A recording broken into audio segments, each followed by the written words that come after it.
You must believe in what you're affirming. It's not mumbo-jumbo, it's not idle affirmations. You must believe in what you're affirming, like you believe that when you put seeds in the ground, they grow after their kind. And the seeds are thoughts deposited in your own subconscious mind. Realize that what you are affirming is like the apple seeds you deposit in the ground, and they grow after their kind.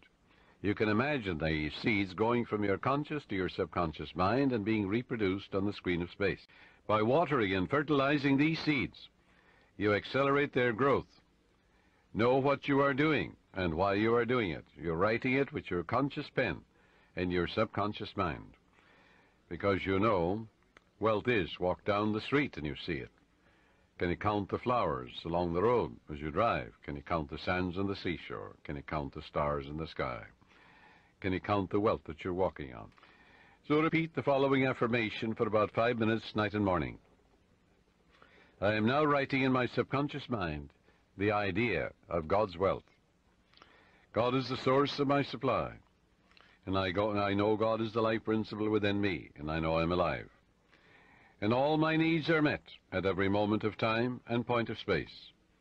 God's wealth flows freely, joyously, and ceaselessly into my experience, and I give thanks for God's riches forever circulating in my experience. When thoughts of lack come to you, such as, I can't afford that trip, or I can't meet that note in the bank, or I can't pay that bill, never, never finish a negative statement about finances. This is mandatory.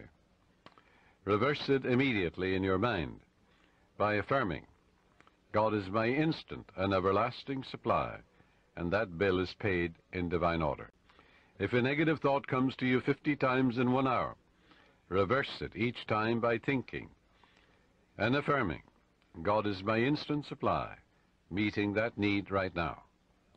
After a while, the thought of financial lack will lose all momentum, and you will find your subconscious is being conditioned to wealth. If you look at a new car, for example, never say, I can't buy that or I can't afford it.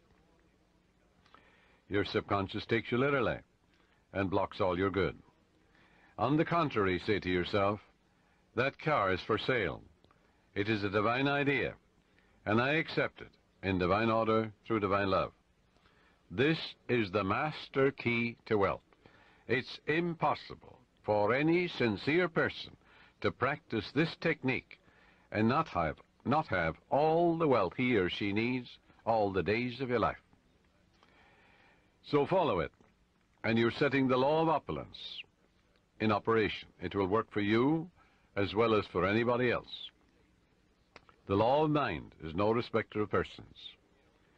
Your thoughts make you wealthy or poor. Choose the riches of life, right here and right now.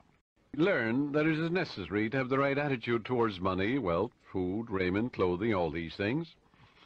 When you really make friends with wealth, you will always have a surplus of it. It is normal and natural for you to desire a fuller, richer, happier, and more wonderful life. A young woman, a very good writer, who had had several articles accepted for publication, said to me one time, I don't write for money. I said to her, what's wrong with money? She actually disliked money. You know, once she referred to money as filthy lucre. This woman had a subconscious pattern that there was some virtue in poverty. There isn't. It's a sickness, a disease. When you adopt the right attitude, financial compensation will automatically come to you freely and copiously. Here's a simple technique she practiced which multiplied wealth in her experience. My writings go forth to bless, heal, inspire, elevate, and dignify the minds and hearts of men and women. And I am divinely compensated in a wonderful way. I look upon money as divine substance, for everything is made from the one spirit. I know matter and spirit are one. Money is constantly circulating in my life, and I use it wisely and constructively. Money flows to me freely, joyously, and endlessly. Money is an idea in the mind of God. It is good and very good. That's a wonderful prayer. It eradicates that superstitious nonsense about money being evil and things of that nature, or there's some virtue in poverty, or the Lord loves the poor. This young lady's changed attitude towards money has worked wonders in her life. It'll work wonders in your life, too. And she has completely eradicated that strange, superstitious belief that money was filthy lucre. She realized that her silent condemnation of money caused money to fly from her instead of to her. Her income has tripled in 3 months, which was just the beginning of her financial prosperity. Yes, as you apply the laws of your subconscious in the right way, you can have all the money you want and still have peace of mind, harmony, wholeness, and serenity. You can do a lot of good with it. You can use it wisely, judiciously, and constructively, like anything in nature. You can use your knowledge or philosophy in a constructive way, or you can begin to brainwash impressionable minds with communism and all the rest of it. He began to see all the good he could do with more money for his wife, family, and parishioners. He changed his attitude and let go of his superstition. He began to claim boldly, regularly, and systematically. Infinite Spirit reveals better ways for me to serve. I am inspired and illumined from on high, and I give a divine transfusion of faith and confidence in the one presence and power to all those who hear me. I look upon money as God's idea, and it is constantly circulating in my life and that of all the people who surround me. We use it wisely, judiciously, and constructively under God's guidance and God's wisdom. This young clergyman made a habit of this prayer, knowing that it would activate the powers of his subconscious mind. Today he has a beautiful church which he wanted. The people built it for him. He has a radio program and has all the money he needs for his personal, worldly, and cultural needs. I can assure you he no longer criticizes money. If you do, it'll fly away from you, because you're condemning that which you're praying for. By repeating a thought pattern or an act over and over again, it becomes automatic, and your subconscious being compulsive, you will be compelled to express wealth. The pattern is the same as learning to walk, swim, play the piano, type, or drive a car. A sales manager sent me one of his men for counseling. This salesman was a brilliant college graduate. He knew his products very well. He was in a lucrative territory, but was making only $5,000 annually in commissions. The sales manager felt he should double or at least triple it. In talking to the young man, I found he was down on himself. He had developed a subconscious pattern or self-image of $5,000 a year. In other words, that's all I'm worth. He said that he had been born in a poverty-stricken home and that his parents had told him that he was destined to be poor. His stepfather had always told him, "You'll never amount to anything. You're dumb, you're stupid." These thoughts were accepted by his impressionable mind, and he was experiencing his subconscious belief in lack and limitation. I explained to him that he could change his subconscious mind by feeding it with life-giving patterns. Accordingly, I gave him a mental and spiritual formula to follow, which would transform his life. I explained to him that he should under no circumstances deny what he affirmed, because his subconscious mind accepted what he really believed. Your subconscious mind accepts your convictions, what you really believe. He affirmed every morning before going to work, "I'm born to succeed. I'm born to win. The infinite within me can't fail. Divine law and order govern my life. Divine peace fills my soul. Divine love saturates my mind. Infinite intelligence guides me in all ways. God's riches flow to me freely, joyously, endlessly, ceaselessly. I am advancing, moving forward, and growing mentally, spiritually, financially, and in all other ways. I know these truths are sinking into my subconscious mind, and I know and I believe they will grow after their kind." A year later, when I met this young man again, I discovered that he had been transformed.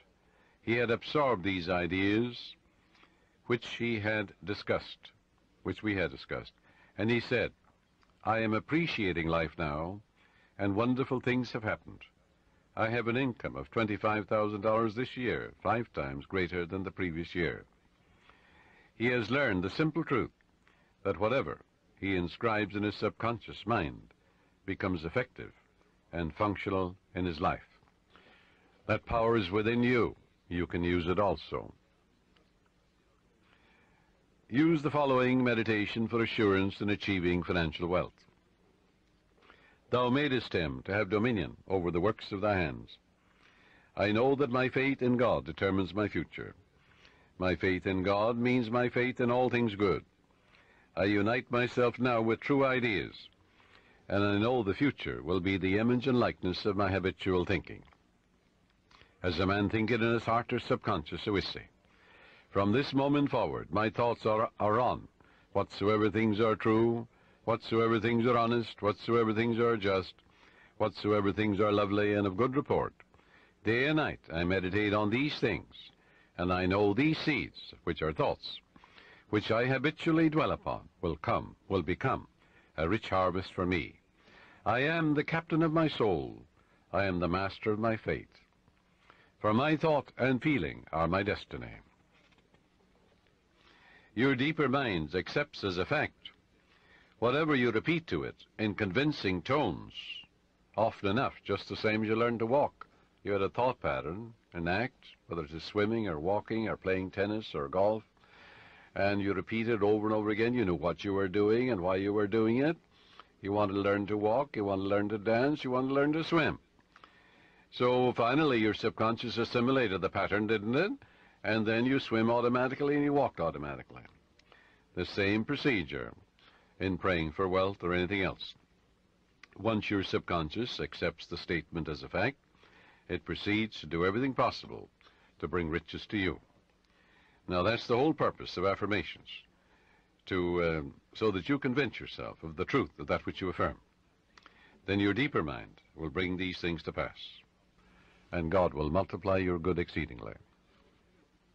Thoughts deposited in your own subconscious mind, realize that what you are affirming is like the apple seeds you deposit in the ground, and they grow after their kind. You can imagine the seeds going from your conscious to what you're walking on. So repeat the following affirmation for about 5 minutes, night and morning. I am now writing in my subconscious mind the idea of God's wealth. God is the source of my supply.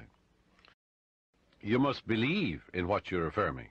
It's not mumbo-jumbo, it's not idle affirmations. You must believe in what you're affirming, like you believe that when you put seeds in the ground, they grow after their kind. And the seeds are the subconscious mind and being reproduced on the screen of space. By watering and fertilizing these seeds, you accelerate their growth. Know what you are doing and why you are doing it. You're writing it with your conscious pen and your subconscious mind. Because you know, wealth is walk down the street and you see it. Can you count the flowers along the road as you drive? Can you count the sands on the seashore? Can you count the stars in the sky?